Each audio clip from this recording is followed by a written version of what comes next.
Meus amados, mais uma vez a paz do Senhor Jesus. Eu quero pedir para que você abra a sua Bíblia na carta aos Filipenses, capítulo de número 2. Nós daremos sequência nesta noite à série de mensagens, pensamentos, e nós vamos prosseguir lendo a palavra do Senhor a partir do versículo de número 12. Filipenses, capítulo de número 2, nós leremos a partir do versículo de número 12. Enquanto você acha o texto, hoje nós vamos dar sequência, irmãos. Eu quero que os irmãos acompanhem, por favor. Filipenses, capítulo de número 2, versículo de número 12. Eu vou ler até o versículo de número 18. Nós vamos finalizar até o versículo de número 18 hoje. Claro que nós não vamos conseguir abordar todo o assunto, mas nós vamos dar uma boa introdução para nós prosseguirmos depois. Quantos acharam? Digo amém. Então, por favor, acompanhe comigo a leitura bíblica desta noite. De sorte que, meus amados, assim como sempre obedecestes, não só na minha presença, mas muito mais agora na minha ausência, assim também operai a vossa salvação com temor e tremor, porque Deus é o que opera em vós tanto o querer como o efetuar, segundo a sua boa vontade. Fazei todas as coisas sem murmurações, nem contendas, para que sejais irrepreensíveis e sinceros, filhos de Deus inculpáveis, no meio de uma geração corrompida e perversa, entre a qual resplandeceis como astros no mundo, retendo a palavra da vida, para que no dia de Cristo possa gloriar-me de não ter corrido nem trabalhado em vão. E ainda que seja oferecido por libação sobre o sacrifício e serviço da vossa fé, folgo e me regozijo com todos vós, e vós também regozijai-vos e alegrai-vos comigo por isto mesmo. Curve, por favor, a sua cabeça. Querido Deus, graças te damos, Senhor, por estarmos em tua presença nesta noite. Estamos agradecidos pelo dom da vida, estamos agradecidos pela oportunidade de subirmos até a tua casa. E mais uma vez estamos aqui diante da tua presença, Senhor. Pai querido, eu quero te agradecer por tudo que o Senhor tem feito por nós. Te louvamos pela oportunidade de estarmos em tua casa. E também te agradecemos pelo bom número de irmãos que estão aqui nesta noite, Senhor. Eles vieram certamente para ouvir a tua voz e sermos edificados pelo Senhor.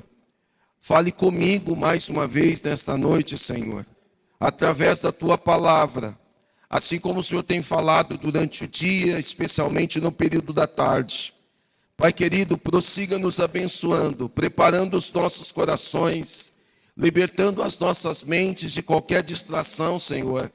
Mas eu te peço, papai querido, que o Senhor, por graça, nos ajude para que nós possamos mais uma vez compreender a exposição da tua palavra e aplicarmos, Senhor, em nossas vidas. Pedimos a ti a tua bênção, em nome de Jesus. Amém. Tome, por favor, o seu assento.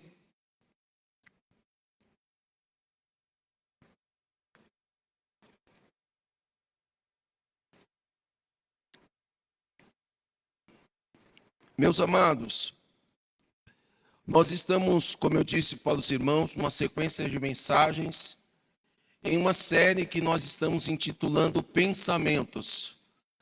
O objetivo é nós fazermos a exposição da carta escrita aos Filipenses, essa carta que é uma carta muito especial, aonde o apóstolo Paulo, ele se dirige aos crentes desta igreja, dividindo o conteúdo desta carta em 4 capítulos e 104 versículos, todos eles com o objetivo de dar para esta igreja algumas informações de como ele estava e também receber algumas informações de como a igreja de Filipos estava. Quando Paulo escreve essa carta, já haviam se passado 10 anos da fundação desta igreja, e agora Paulo está preso e aproveita esse momento que ele está detido para poder escrever esta carta, que também é considerada uma carta de prisão.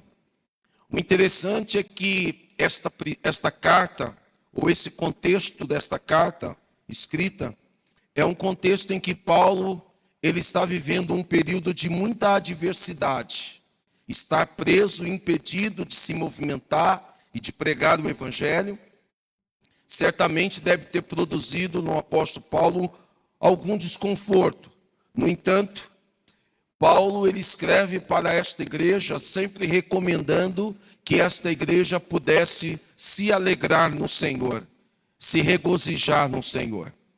É claro que com isso nós aprendemos que uma das razões pelas quais Paulo escreve para esses irmãos era para Paulo produzir uma mudança de pensamento no coração daquela igreja. Paulo mostra para aqueles irmãos que os dias de adversidade não determinam o que nós sentimos e o que nós pensamos. Os dias de luta, os dias de aflições não modelam o nosso comportamento e as nossas reações. Paulo demonstra que, apesar do seu momento de adversidade, ele tem o coração cheio de paz, cheio de alegria, de tal forma que ele se propõe a fazer uma mudança de pensamento no coração daqueles irmãos. A partir dessa perspectiva, nós estamos trabalhando durante esses dias, nesta carta, exatamente para extrairmos dela algumas lições que nós podemos aplicar em nossas vidas.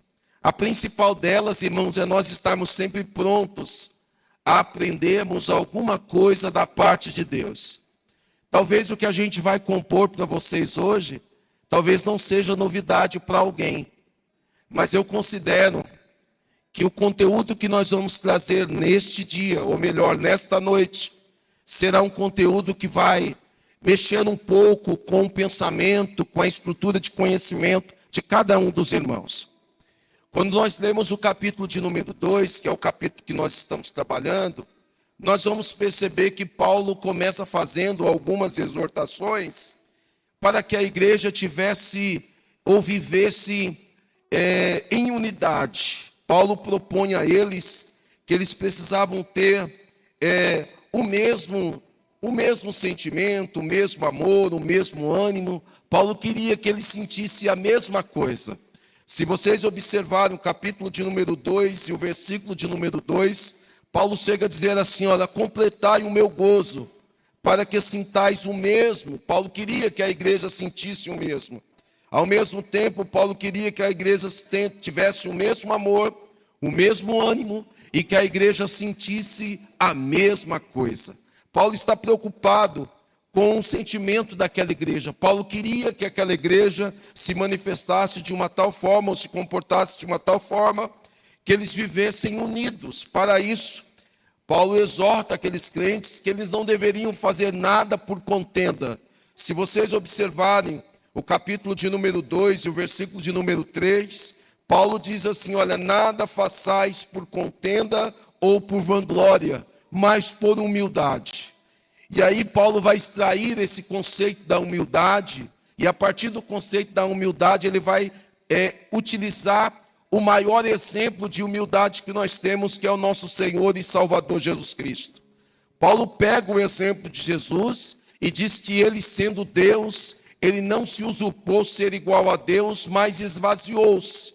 Ele se humilhou, se tornando servo. Ele é obediente, ele se tornou, ele se humilhou a si mesmo, sendo obediente até a morte e morte de cruz.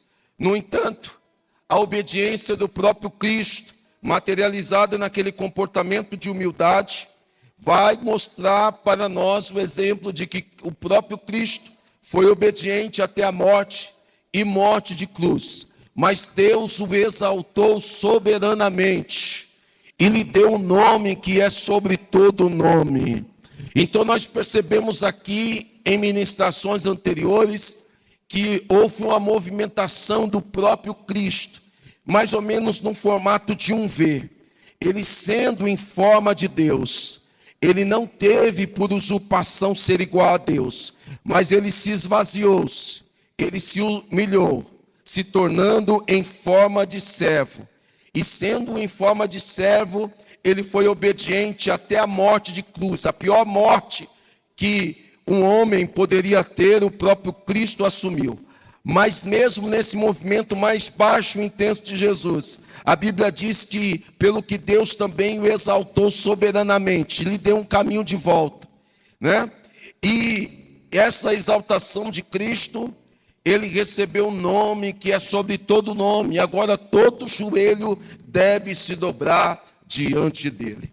Depois que Paulo utiliza o exemplo de Cristo como um verdadeiro exemplo de humildade, ele vai retomar novamente a exortação à igreja que estava em Filipos, exatamente com o objetivo de reduzir entre eles alguns comportamentos que existiam. E aí, Paulo novamente vai tratar alguns assuntos, como o assunto da murmuração, da contenda. Paulo vai falar para que eles fossem irrepreensíveis e sinceros, que eles se tornassem filhos de Deus inculpáveis em meio a uma geração corrupta. Esta é mais ou menos a ideia que Paulo faz. Ele começa exortando a igreja, pedindo que a igreja sentisse a mesma coisa, dá o exemplo de Jesus, e depois ele retoma novamente algumas palavras de exortação. Eu quero que você volte, por favor, o seu olhar, porque eu quero mostrar para vocês algumas coisas que nós vamos encontrar no versículo de número 12 e 13, que talvez sejam os dois versículos que nós vamos utilizar nesta noite. Observe, por favor, o que está no versículo de número 12. Paulo diz assim, olha, de sorte que, ele está fazendo meio que um resumo das suas exortações depois de usar o exemplo de Jesus. Ele diz assim, de sorte que, meus amados, assim como sempre obedecestes, não só na minha presença, mas muito mais agora na minha ausência, assim também operai a vossa salvação com temor e tremor. Eu queria que, se você quiser, ou se você puder, você sinalizasse em sua Bíblia a expressão operai a vossa salvação com temor e tremor.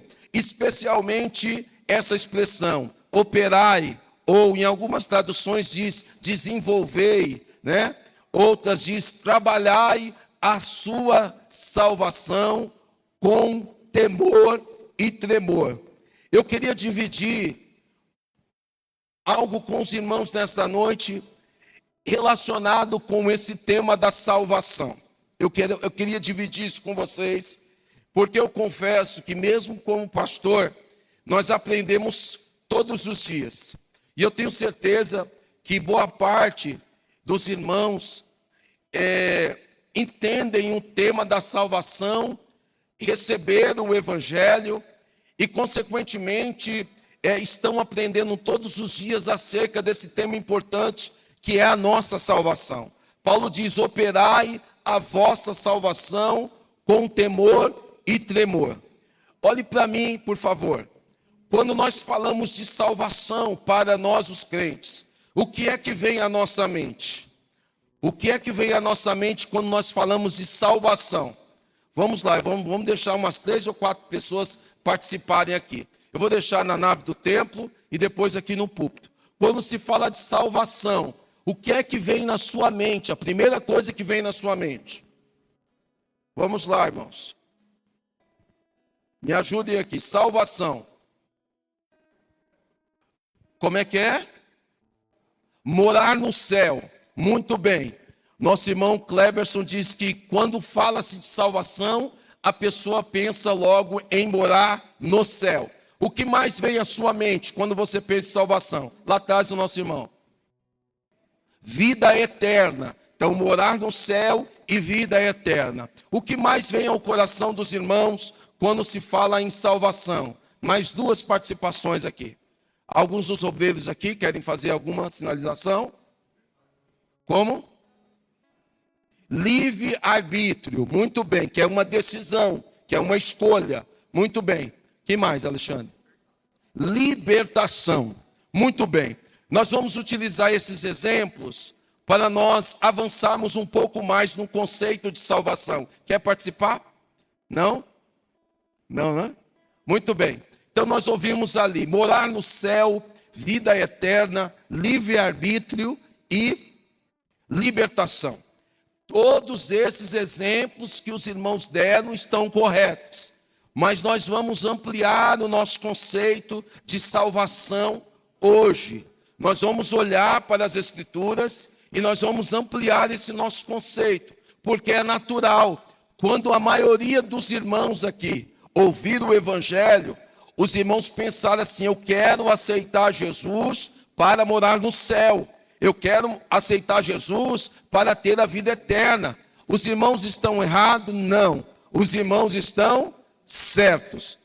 Muitos pensavam assim quando receberam a fé: eu quero a minha salvação para eu não ser condenado, para eu não passar a minha eternidade longe de Jesus. Eu quero o céu, eu quero a salvação da minha alma, né? E isso está correto. Você não está equivocado com relação a isso. No entanto, quando nós olhamos para a Bíblia Sagrada, nós vamos observar que a salvação, ela se dá também no nosso contexto. Quando nós falamos de salvação, nós não podemos limitar ou deixar de forma exclusiva a salvação dentro de um conceito só, eu estou dizendo só ou apenas, da eternidade. Por quê, irmãos? Porque quando nós estamos falando de salvação, nós estamos falando, e eu achei muito importante a resposta do Alexandre, que nós estamos falando de salvação no sentido de nós vencermos o pecado. Eu preciso que vocês entendam isso, porque o que separa o homem de Deus é o pecado. É o pecado, nós só precisamos da salvação por causa da consequência do pecado. Se nós não tivéssemos pecado, ou melhor, se Adão não tivesse pecado e nós não tivéssemos inseridos dentro da natureza pecaminosa, não haveria necessidade de salvação. Mas a salvação, ela é uma obra para nós vencermos o pecado, para nós sermos mais do que vencedores. Para isso, nós vamos perceber que quando nós falamos de salvação, a nossa salvação, ela não está restrita só no futuro. Daniel, eu estou dizendo isso porque tem muitas pessoas que pensam assim: olha, eu não vou aceitar Jesus agora não. Por quê? Porque eu quero desfrutar a minha vida, eu quero fazer o que eu bem entender. E aí quando eu estiver próximo da morte, aí eu aceito a Jesus porque eu vou passar a eternidade com Ele. Tem pessoas que pensam assim. Tem crente que imagina que está salvo, não no último minuto, no último segundo eu me conserto com Jesus e consequentemente eu estou salvo. Nós vamos olhar para a Bíblia Sagrada e nós vamos perceber que salvação não é só isso. Às vezes as pessoas aceitam a Jesus, especialmente nos nossos dias, nem sempre é pensando na vida eterna, irmão Cleverson. Tem algumas pessoas que pensam: ah não, eu vou aceitar a Jesus hoje, porque eu percebi que se eu aceitar a Jesus, eu vou melhorar de vida. Se eu aceitar a Jesus, eu vou ser curado. Se eu aceitar a Jesus, eu vou resolver os meus problemas profissionais. Se eu aceitar a Jesus, eu vou resolver os meus problemas familiares, os meus problemas de casamento. Se eu aceitar a Jesus, eu vou resolver os meus problemas de finanças. Tem muitas pessoas que pensam que receber Jesus é só com o objetivo de solucionar um problema da atualidade. Então percebam, senhores, Existem pessoas que pensam na salvação só no aqui e agora. Tem gente que pensa na salvação só no futuro, só na eternidade. Mas nós vamos perceber à luz da Bíblia que a salvação, ela se dá no presente, ela se dá no passado e ela se dará também no futuro. Tá certo? De forma que eu já fui salvo, eu estou sendo salvo e eu serei salvo. Quantos aqui já ouviram esse conceito de salvação? Diminuiu o número de mãos. Então por que nós vamos falar sobre isso? Porque eu acho isso importante. Quando a pessoa recebe Jesus, apesar de Jesus mudar a vida dela, apesar de Jesus abençoar o seu casamento, apesar de Jesus curar suas enfermidades, apesar da Bíblia dar para ela instruções para fazer uma boa administração financeira, apesar de Jesus dar a ela a capacidade dela progredir, crescer profissionalmente, o Evangelho de Jesus Cristo, ele não veio com a exclusividade de resolver apenas os problemas temporais. Na verdade, nós precisamos entender a salvação, entregar a nossa vida para Jesus, para que de fato Jesus exerça governo sobre a nossa vida. Eu preciso que vocês entendam essa verdade. Eu não posso receber Jesus apenas como meu Salvador. Quando eu recebo Jesus apenas como meu Salvador, eu estou limitando a atuação salvífica do Cristo. Eu preciso recebê-lo não apenas como meu Salvador, mas também como meu Senhor. Jesus precisa dominar e governar a minha vida a partir do meu compromisso de segui-lo. Compreendem? Então nós vamos observar à luz das Escrituras que quando Paulo diz assim, operai a vossa salvação, Paulo está dizendo assim, olha, você vai também, de alguma forma, ser um elemento. Por quê? Eu estava pensando comigo, a salvação ela opera em mim, não com o meu poder. Eu não vou desviar o que você sabe da salvação. A salvação é pela graça, sim ou não? A salvação é pela graça, sim ou não? A salvação é pela graça, mas é por meio da fé. E a fé, ela opera em quem? Em mim. A fé, ela se materializa através da minha pessoa. Então, a Bíblia diz que a salvação é pela graça, por meio da fé, e isso não vem de nós, é dom de Deus, mas não vem de mim, mas ela é operada através de mim. Eu não posso dizer que eu sou salvo se eu não manifesto frutos da salvação. Eu não posso dizer isso. Então nós vamos observar à luz das Escrituras o que Paulo está querendo falar aqui acerca de operar a salvação. Se isso não fosse verdade, eu quero dar um exemplo para vocês. Abra, por favor, Romanos capítulo de número 3, a partir do versículo de número 23. Vamos ler esse texto, que nós vamos observar primeiro a salvação acontecendo no passado. Eu já fui salvo. Observe, por favor. Eu digo Romanos 3, né? E 23. Olha o que diz o texto. Porque todos pecaram e destituídos estão da glória de Deus. Todos pecaram e destituídos estão da glória de Deus. O que diz mais? Versículo de número 24. Sendo, pois, ou sendo justificados gratuitamente pela sua graça, pela redenção que há em Jesus. Aqui, irmãos, nós estamos trabalhando a primeira etapa da nossa salvação, que ela acontece quando? Ela aconteceu no passado. A primeira etapa da nossa salvação aconteceu no passado. De que forma, pastor Eliel? Através da nossa justificação. O capítulo de número 3 e o versículo de número 23, quando Paulo diz, a Bíblia diz que todos pecaram e destituídos estão da glória de Deus. Paulo está falando aqui sobre a universalidade do pecado. Paulo está colocando todos debaixo da mesma condenação. Paulo está dizendo assim, olha, como todos pecaram, vocês só podem ser salvos da condenação do pecado se vocês forem justificados pela graça.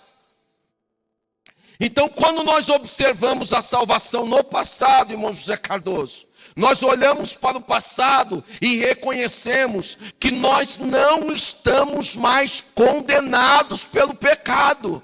O próprio Paulo diz que nenhuma condenação há para os que estão em Cristo Jesus. Nós fomos justificados. O que é que significa isso? O pecado era uma dívida. O Cristo pagou essa dívida em nosso lugar.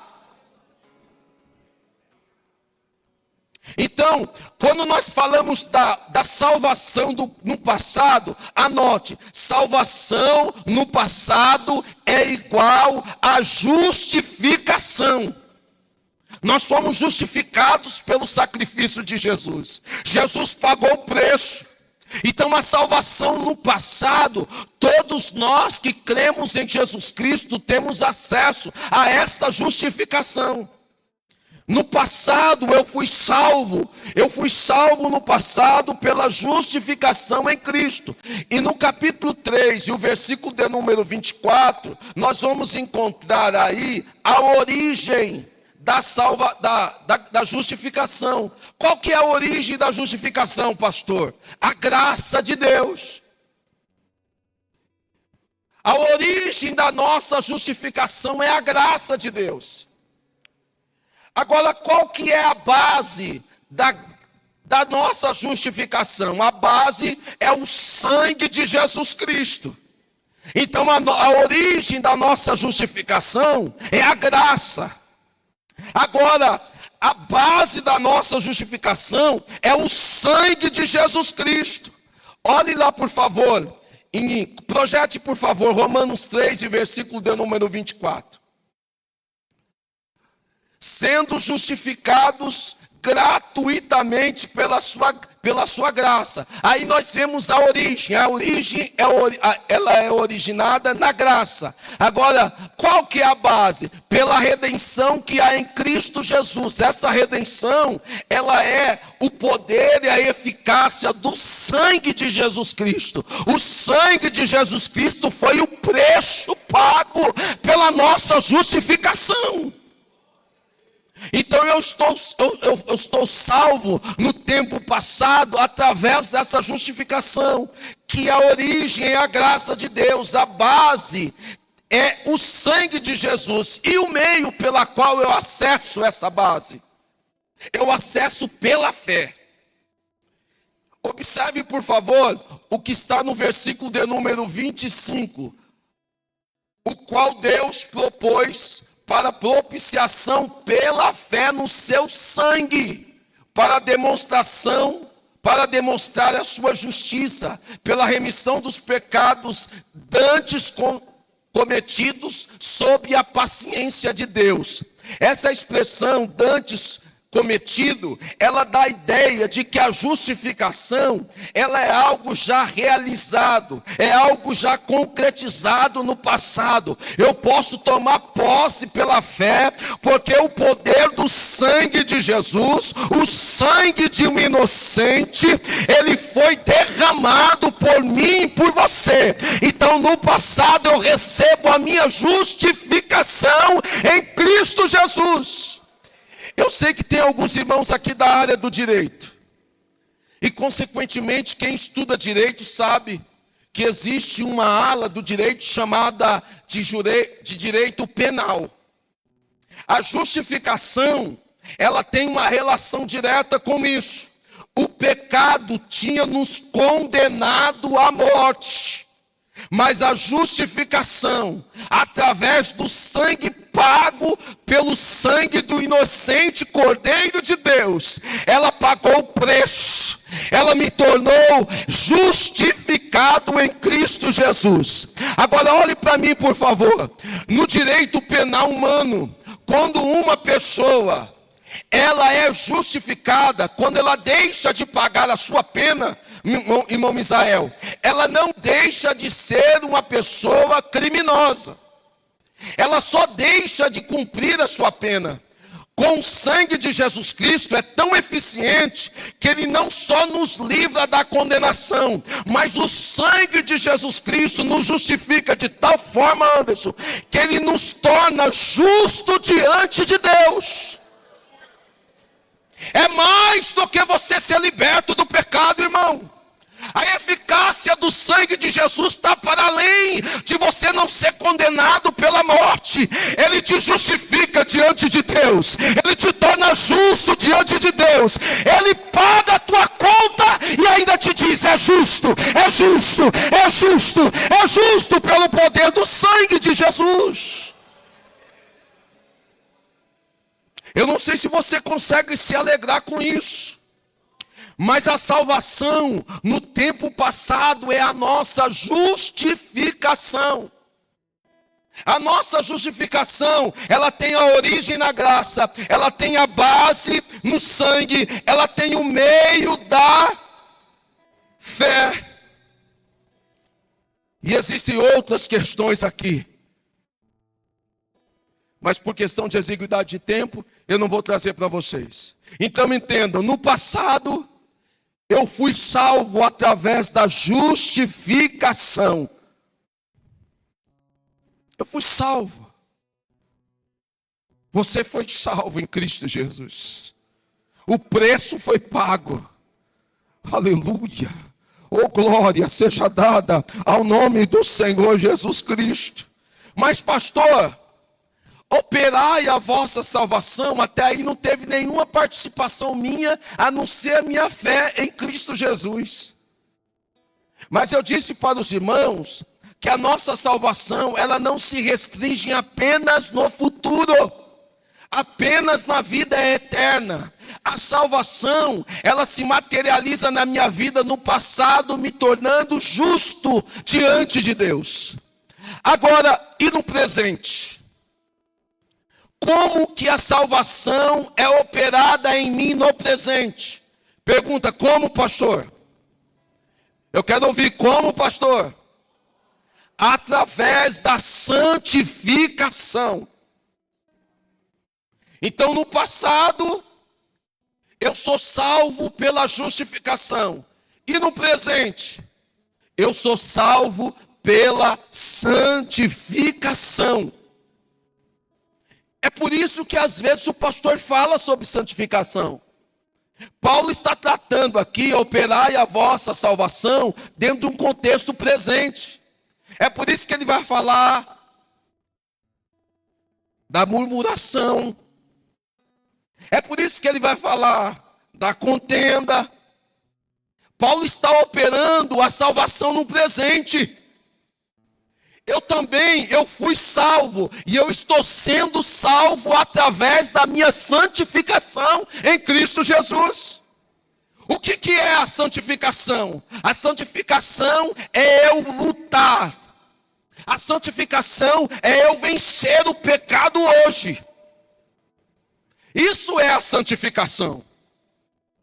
Então eu preciso que vocês entendam isso, porque culto de terça-feira, nós precisamos ampliar o nosso relacionamento com a palavra. Olhe para mim, por favor, não me tenha como maldoso. Não me tenha como uma pessoa que não tem sensibilidade. Tem dia que tem pessoa que fala, pastor, hoje não tem nem jeito. Hoje eu vou ter que colocar um negocinho aqui, outro ali, porque eu estou saindo daqui, eu apanhei demais hoje. Mas isso não é verdade. Nós estamos operando a vossa salvação através da santificação.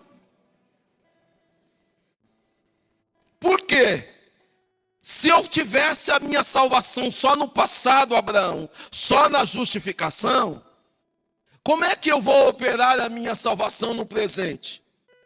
Porque eles entenderam assim, especialmente os cristãos lá de Roma, eles entenderam assim, bom, Se nós já estamos salvos, então nós podemos ficar tranquilos, porque aonde abundou o pecado, superabundou a graça, então eu vou continuar pecando, porque quanto mais eu pecar, mais graça será sobre a minha vida. Paulo diz: de maneira nenhuma.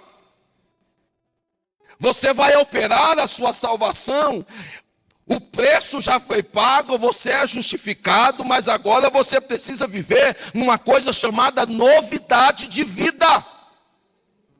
Deixa eu dizer uma coisa, nós não inventamos, irmãos. Mas se você olhar para a Bíblia, eu vou dar um exemplo de uma carta pequena, como a carta aos Efésios. É uma carta de 6 capítulos. 3 capítulos é a composição doutrinária de como nós estávamos e como nós ficamos salvos. Mas a partir do capítulo de número 4, 5 e 6, ele está operando a nossa salvação no presente. Então, se você pegar a Bíblia, você vai entender claramente que até o capítulo de número 3, você vai entendendo a doutrina, o conceito.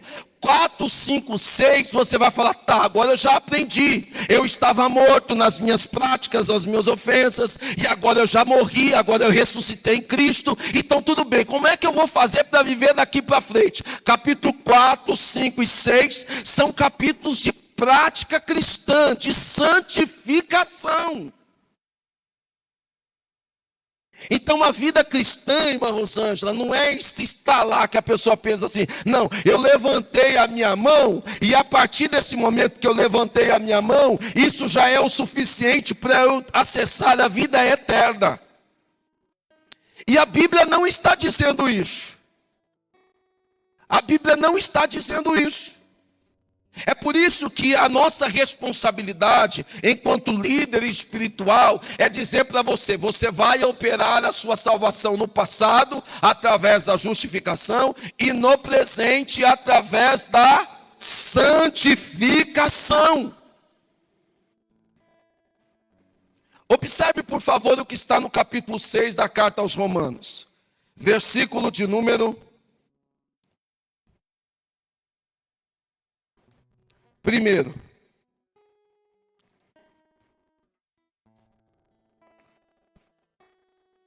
Que diremos, pois?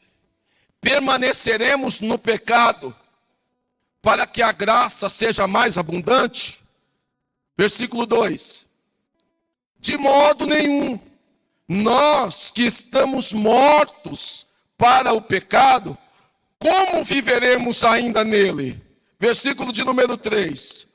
Ou não sabeis que todos quanto fomos batizados em Jesus Cristo, fomos batizados na sua morte? Versículo de número 4.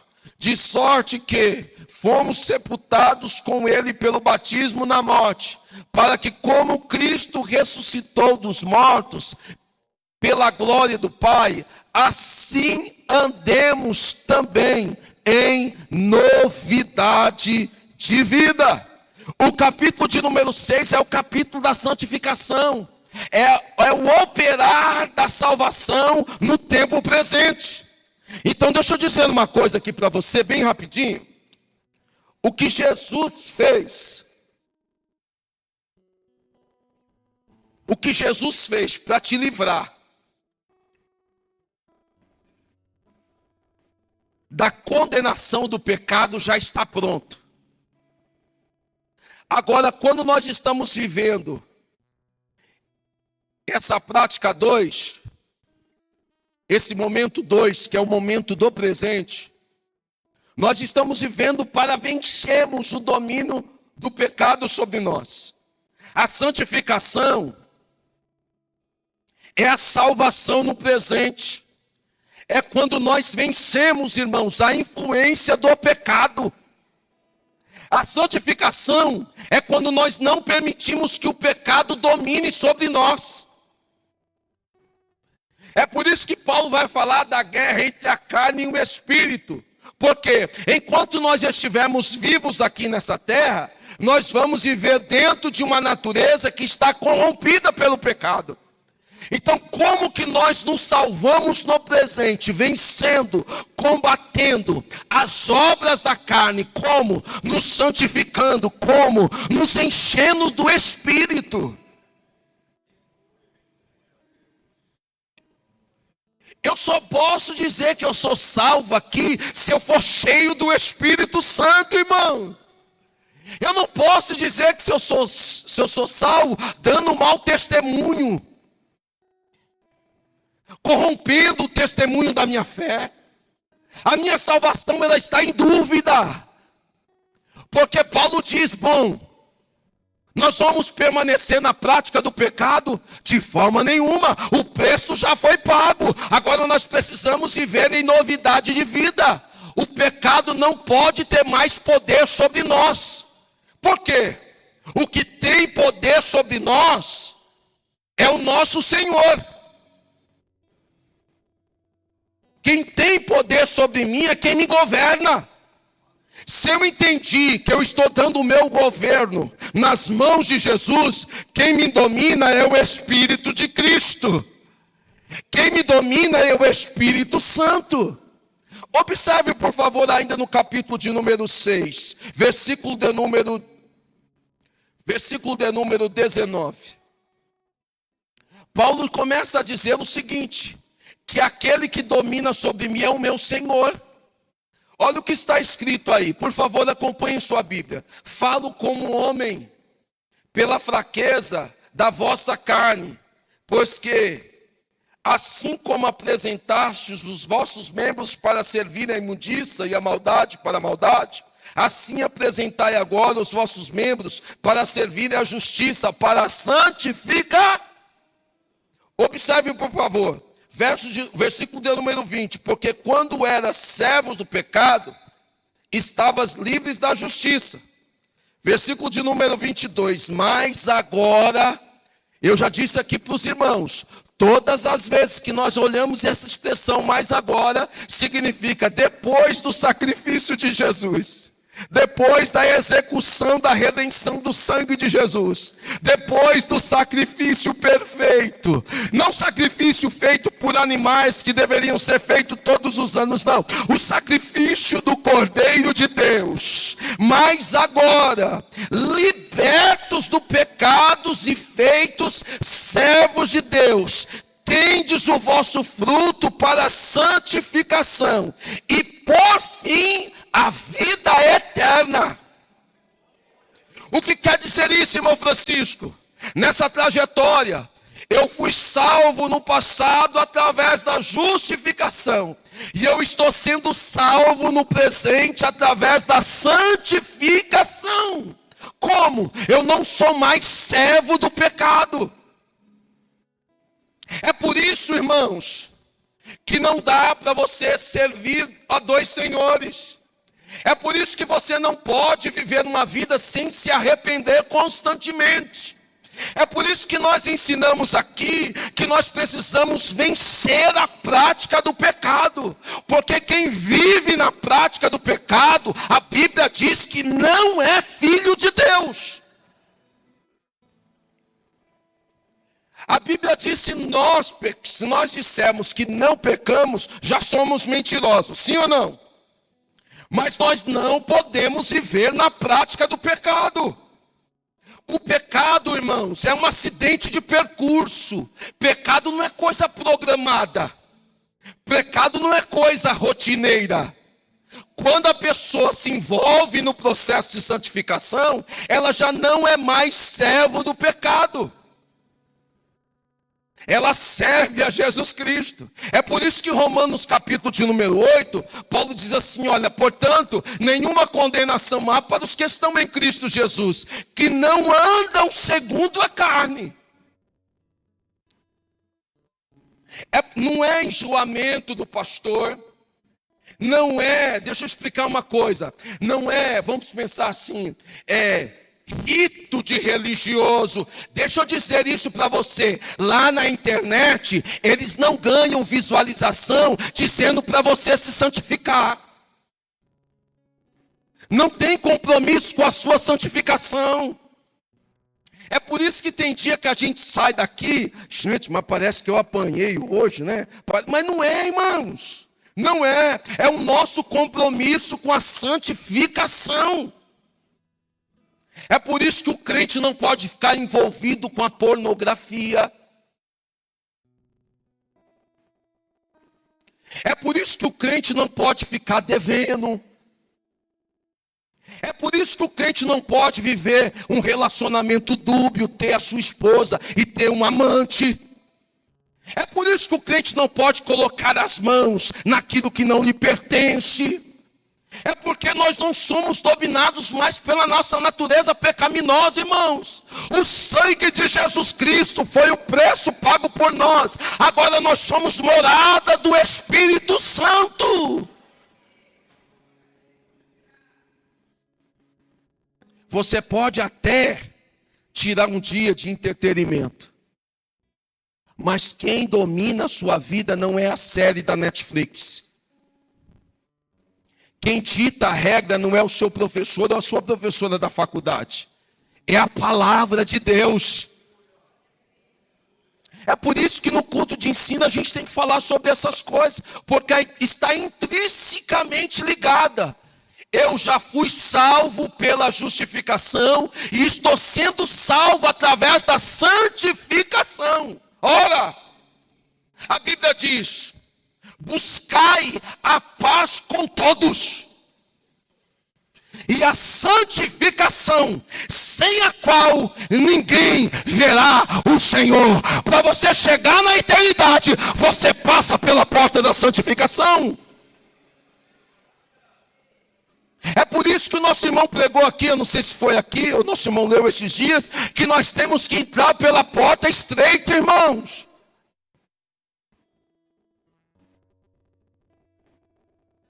E eu não estou falando de usos e costumes. Não estou falando nisso. Eu estou falando de santificação. Mas santificação geral, irmãos. Santificação de espírito. Santificação de alma e santificação de corpo. É por isso que a gente faz algumas considerações. Irmãos, não pega bem crente falando palavrão. Isso não é santificação.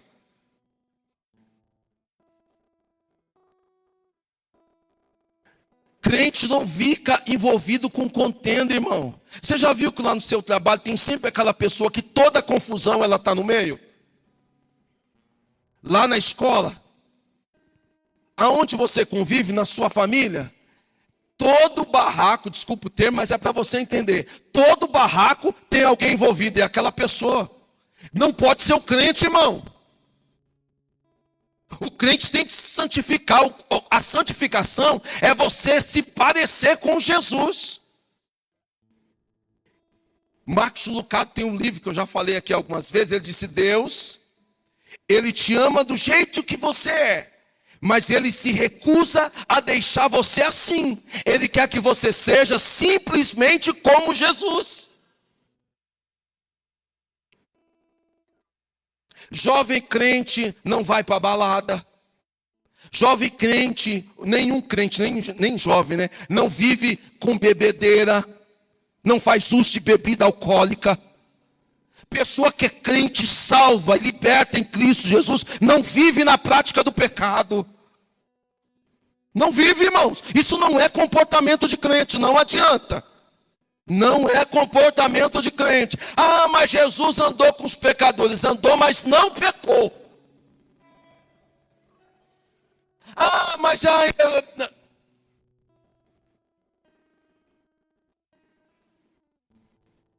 andou, mas não pecou. Crente não vive com a prática do pecado, irmãos. Uma vez eu vi um vídeo, eu acho que você já deve ter visto, que tem uma pessoa que fala assim: nossa, a coisa mais difícil que arrumar para ser é ser crente. Quem já viu esse vídeo? Vocês viram vídeo, hein, gente? A coisa mais difícil que arrumar é ser crente. Crente não pode roubar, não pode mentir, não pode fazer isso, não pode fazer aquilo. E é verdade, irmão. Todas as vezes que a pessoa olha um crente na prática do pecado, serve de escândalo para o evangelho. Todas as vezes que a pessoa pega um crente na prática do pecado, sabe, não, aquele crente ali é mais ou menos. Agora tem gente que olha para você e fala assim: se precisar de mentir, não conte com ela. Se precisar de alterar o relatório, não conte com ele. Se precisar mexer em alguma coisa na empresa, não conte com essa pessoa. Sabe por quê? Porque sabe que você é crente. Sabe que você vai olhar para os céus e vai dizer Deus. E quando você falar Deus, o Senhor vai te ouvir. Porque as mãos do Senhor, elas não estão encolhidas e nem os seus ouvidos agravados. Sabe por quê? Porque você está no caminho da santificação.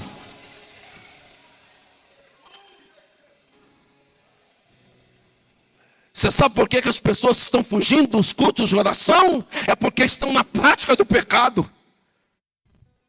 Porque se a pessoa não estiver na prática do pecado, ela tem prazer de falar com Jesus. A primeira coisa que a pessoa faz é ela se afastar da igreja quando ela está em pecado. Prova, pastor, Adão estava no jardim, quando pecou, se afastou de Jesus, correu do relacionamento com Deus. É por isso que é importante, irmãos. É por isso que é importante a nossa santificação.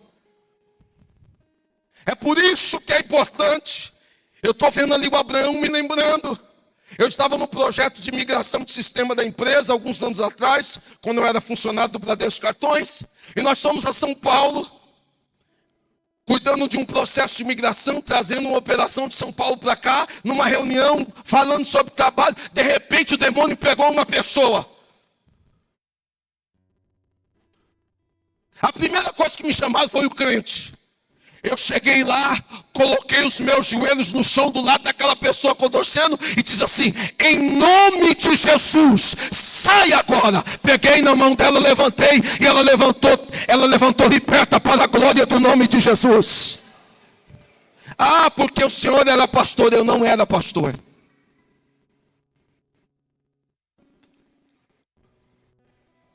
Nós precisamos, irmãos, ter uma vida de santificação. Hoje nós temos duas realidades. A realidade física e a realidade virtual.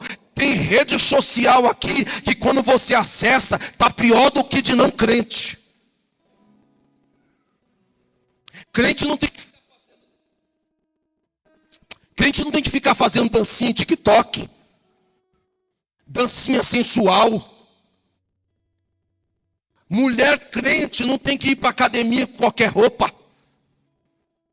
Não tem que fazer suas atividades físicas de qualquer jeito. Você é uma serva de Jesus, irmã. As pessoas estão olhando para você. Você carrega o título de cristã. A gente precisa ter essa responsabilidade. Jesus pagou um alto preço por nós. Então quando Paulo está dizendo assim, operai a vossa salvação, a salvação no passado já foi garantida com a justificação, e no presente, pastor, com a nossa santificação. Como que eu me santifico? Quando eu encho do Espírito Santo. Ô irmão, deixa eu dizer uma coisa, cá para nós, uma pessoa cheia do Espírito Santo fica brigando o tempo todo? Fica atacando as pessoas pela internet? Ô irmão, você não precisa nem de dom de revelação para você saber. Quem é cheio do Espírito Santo não está envolvido com contenda, irmão.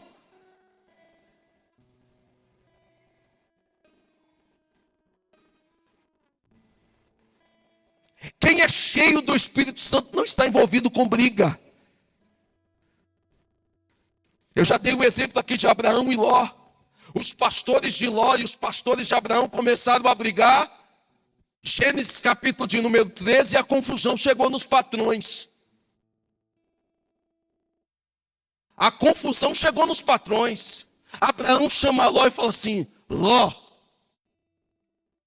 escolhe. Se tu fores para a direita, eu vou para a esquerda. Sabe por quê, irmãos? Abraão tinha um conceito. Eu prefiro estar separado do que brigado. Ele ainda disse assim, irmã Lúcia, para que as nações não vejam que nós estamos brigando e venham sobre nós uma casa que briga, um departamento que briga, uma família que briga, um casamento que briga, irmãos, precisa da presença do Espírito Santo. Sabe quem vence com a contenda, com a briga? O diabo. É o diabo que está vencendo. O O que Abraão disse para Ló? Ló, nós vamos ficar separados, mas não brigados. Prova, pastor, que Abraão não estava brigado por Ló. Provo, porque quem está brigado ora, irmãos. Quem não está brigado ora. Quem está brigado não consegue orar. E eu quero puxar aqui a atenção dos nossos irmãos. A chave que abre as portas dos céus para receber a sua oração é o jeito que você trata a sua esposa. É bíblico. Para que as vossas orações não sejam impedidas. Irmão, um homem que tem as orações impedidas é um homem fracassado. Um homem de sucesso é um homem que coloca os seus joelhos no chão e o céu se abre e a resposta vem. A Marielle está aqui, eu não sei se ela veio no culto esse dia, ela se assustou. Não veio, né? Ela falou, pai, misericórdia, o que é isso? Estava com o joelho dobrado nos pés da cama da minha filha e ela se assustou. Meu filho não acorda de jeito nenhum, só o sangue do cordeiro. E eu oro baixinho. Mas a Marielle acorda. Se assustou, a gente orando. Vamos orar, Ruth, vamos orar no quarto deles. Dobra o joelho lá e a gente ora por eles. Luiz Gustavo não acorda por nada dessa terra. Menino, posso dar uns glória a Deus alto, que ele não acorda. Agora a Marielle, se eu falar Jesus, ela já, que isso, pai? Eu assustei, porque eu estava vendo uma série esses dias, que tinha uns negócios meio perturbados. Eu falei, é seu pai que está orando, filho. Não é série, não. Então, se você quer ter um relacionamento aberto com o Senhor, cuidado com o seu relacionamento com a sua esposa. Cuidado com o seu relacionamento com seus filhos. Olha, irmãos, eu quero pregar aqui para ver uma igreja próspera, uma igreja abençoada. E eu estou dando o caminho das pedras. O caminho é a santificação. Santificação. Quem entra pelo caminho da santificação é diferente, irmãos. Quem entra no caminho da santificação é diferente, irmão. Quem entra no caminho da santificação não recebe a influência do mal.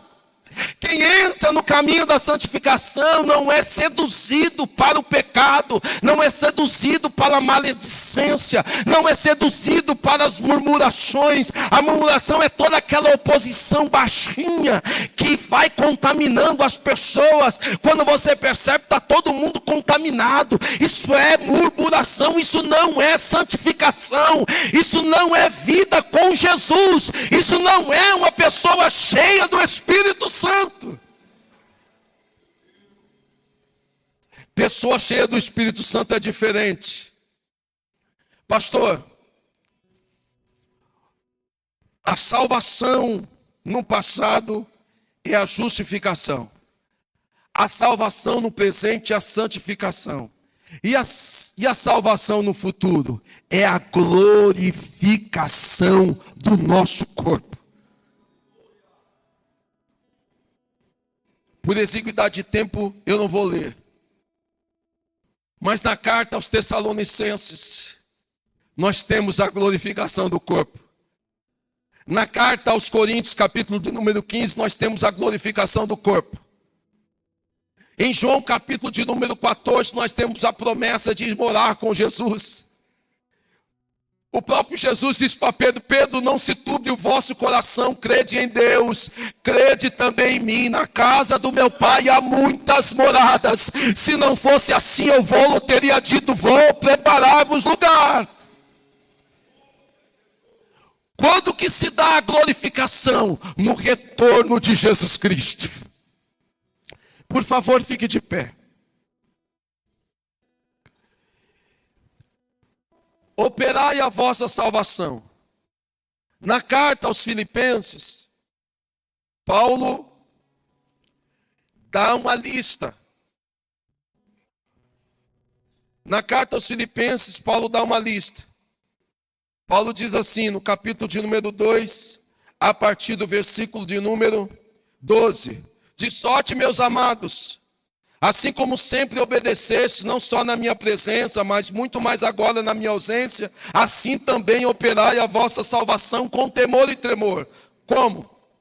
Versículo de número 14. Fazei todas as coisas sem murmurações, nem contenda, para que sejais irrepreensíveis e sinceros, filhos de Deus inculpáveis, no meio de uma geração corrompida e perversa, entre a qual resplandeceis como astro do mundo, retendo a palavra da vida, para que no dia de Cristo possa gloriar-me de não ter corrido e nem trabalhado em vão. Santificação não é chatice de pastor. Santificação não é dogma de denominação. Santificação é Bíblia. Santificação é doutrina. Santificação é algo que nos prepara para a glorificação. Vale a pena nós vivemos salvos, primeiro, da condenação do pecado através da justificação. Vale a pena nós permanecermos salvos quando nós vencemos o domínio, a influência e o poder do pecado. Como? Através da santificação. Vale a pena nós sermos salvos da presença do pecado, quando o pecado não terá mais domínio sobre nós, quando nós recebemos um corpo glorificado, quando nós sermos literalmente transformados. Se nós estivermos vivos, Paulo diz, aqueles que estiverem vivos serão arrebatados, serão transformados. E eu creio na glorificação do corpo, que aí nós vamos dizer aquilo que o apóstolo Paulo diz: nós vencemos o poder, a presença do pecado, através da vida eterna da ressurreição em Cristo Jesus. Levante a sua mão, eu preciso saber se há entre nós nessa noite alguém que veio também para entregar a sua vida para Jesus. Alguém nessa noite para Cristo? Então nós vamos encerrar o culto, lembrando que quinta-feira nós teremos a nossa consagração a partir das 7 horas, até as 9 horas da manhã.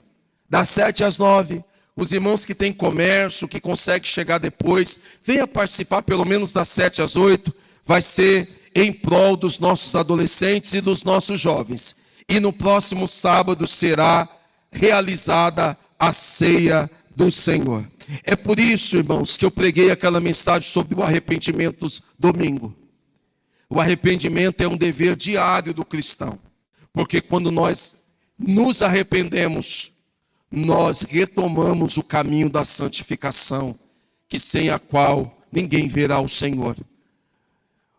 O próprio escritor da Bíblia diz que